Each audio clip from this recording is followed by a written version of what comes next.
से 10 वर्ष पहले का भारत क्या था? न सुरक्षा थी, न सम्मान था, न विकास था और न ही गरीब का कल्याण था। एक ऐसा भारत था, सुबह अखबार पढ़ते ही जैसे सामने अखबार आता था, पहली हेडलाइन उसमें होती थी सरकार के किसी भ्रष्टाचार की। कांग्रेस और आरजेडी सरकार के भ्रष्टाचार की पहली हेडलाइन होती थी और सायंकाल जैसे दिन ढलता था किसी बड़ी आतंकी वारदात की खबर आती थी। हम लोग सांसद थे, संसद में मुद्दा उठाते थे, आंदोलन करते थे कि आतंकवादियों से निपटो, तो इस वो सरकार कहती थी आतंकवादी सीमा पार के हैं। बहनों और भाइयों, आज का भारत आप देखिए कहां हम पहुंच गए हैं। दुनिया में सम्मान है, सीमाएं सुरक्षित हैं, आतंकवाद और नक्सलवाद समाप्त। अब तो जोर से पटाखा भी फट जाए तो पाकिस्तान पहले सफाई देता है, कहता साहब मेरा हाथ नहीं है, क्योंकि मजबूत हाथों में भारत का नेतृत्व है। और मैं तो बार बार कहता हूं, जो लोग पाकिस्तान का राग अलापते हैं, मैं उनसे कहता हूं काहे भारत में बोझा बने हुए हो, पाकिस्तान में जाओ।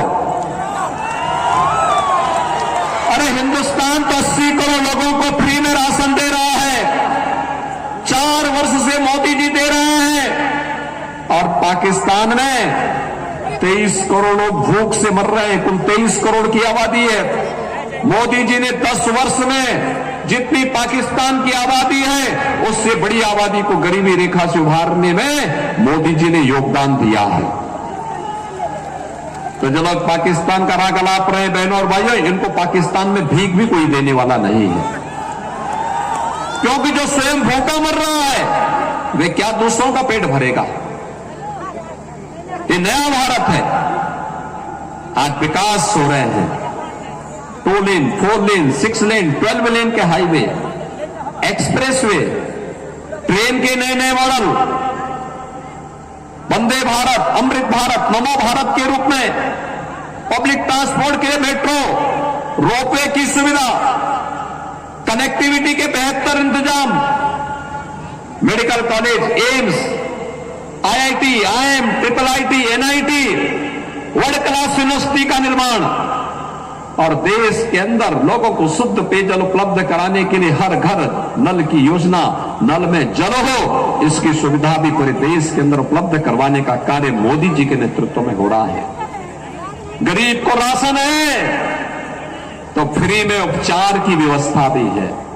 60 करोड़ लोग फ्री में उपचार की सुविधा प्राप्त कर रहे हैं। बहनों और भाइयों, 12 करोड़ किसानों के लिए किसान सम्मान निधि है, तो गरीब के घर में शौचालय भी है। मोदी जी ने अयोध्या में रामलला को ही विराजमान नहीं किया है, 4 करोड़ गरीबों के भी मकान बनाए हैं। और मोदी जी की घोषणा है 4 जून को जब फिर एक बार मोदी सरकार बनेगी, तो मोदी सरकार बनते ही 70 वर्ष से ऊपर के प्रत्येक व्यक्ति को प्रतिवर्ष 5 लाख रुपए फ्री में उपचार के लिए उपलब्ध करवाने का काम करेंगे। कोई भी व्यक्ति हो, उसकी जाति, मत, मजहब से कोई मतलब नहीं, वह 70 वर्ष का है, उसको सुविधा मिलेगी। जितने बचे हुए गरीब हैं उनके मकान मिलेंगे। ग्रामीण क्षेत्र में प्रधानमंत्री आवास के जो मानक है वह उस रूप में, शहरी क्षेत्र में जिसके पास जमीन है, जर्जर मकान है, कच्चा मकान है, वही उसकी पात्रता की शर्त है, उसको भी एक एक मकान मिल जाएगा। बहनों और भाइयों, आपने देखा विरासत भी है, विकास भी है, सुरक्षा है, सम्मान भी है, और शासन की संवेदना है तो गरीब कल्याण भी है। मोदी जी के नेतृत्व में बदलता हुआ भारत हम सब ने अपनी आंखों से देखा है।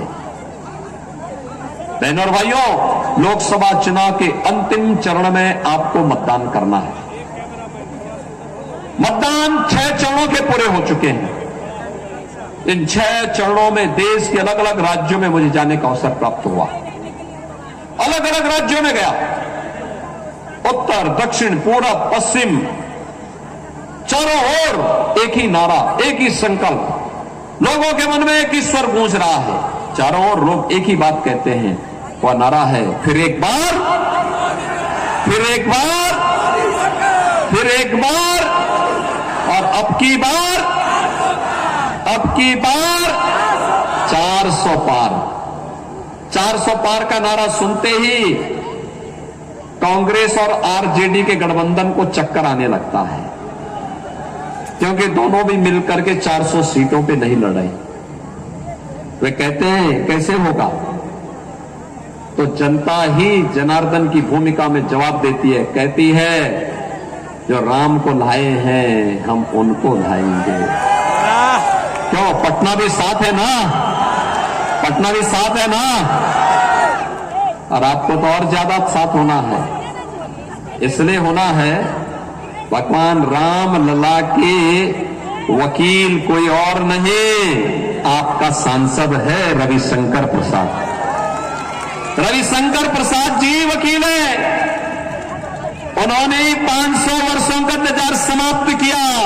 मोदी जी का नेतृत्व है, रविशंकर प्रसाद जी वकील हैं, और रामलला की लड़ाई को सुप्रीम कोर्ट तक लड़ करके फैसला हिंदुओं के पक्ष में करवा करके भव्य राम मंदिर के निर्माण का मार्ग प्रशस्त कराया है। बहनों और भाइयों, पीढ़ियां जिसके लिए खप गई, कितना सौभाग्यशाली हमारी पीढ़ी है। हम कितने सौभाग्यशाली हैं, कितने सौभाग्यशाली हैं हम।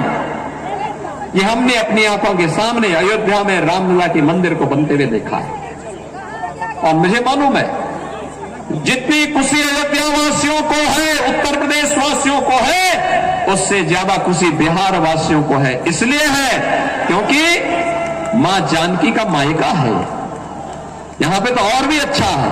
और बिहार ने तो अपने उपहार जब सबसे पहले अयोध्या भेजे, पूरी अयोध्या, पूरा उत्तर प्रदेश और पूरा देश अभिभूत था। मां जानकी के मायके से उपहार आया है रामलला मंदिर के लिए। बहनों और भाइयों, ये पुण्य का भागीदार मोदी जी के नेतृत्व में आपके सांसद ने पूरे भारत के सनातन धर्मावलंबियों को बनाया है कि हम उस पीढ़ी में हैं जो पीढ़ी कह सकती है हमने राम मंदिर के निर्माण को अपनी आंखों से देखा है, रामलला को अपनी आंखों से विराजमान होते हुए देखा है। और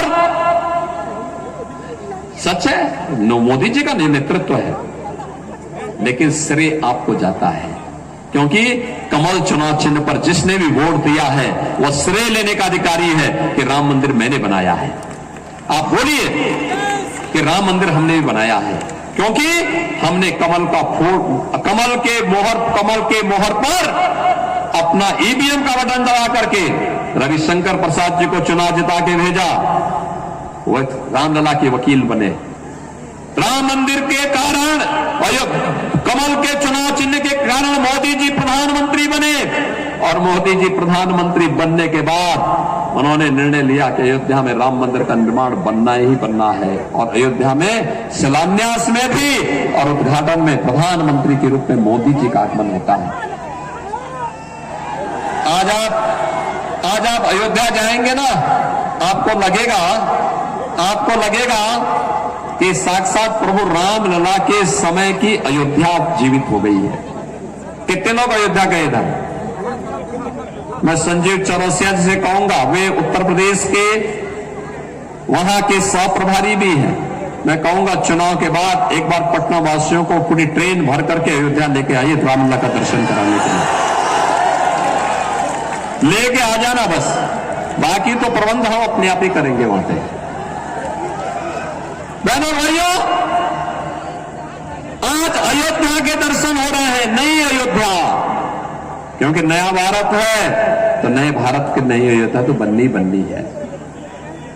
काशी में काशी विश्वनाथ धाम भी आप देख रहे होंगे, और अब तो मैं तो लालू जी से कहूंगा, लालू जी आप तो नहीं करेंगे क्योंकि आपको तो वोट बैंक की राजनीति करनी है, लेकिन मैं कह सकता हूं अयोध्या और काशी के बाद हम मथुरा की तरफ भी जा रहे हैं।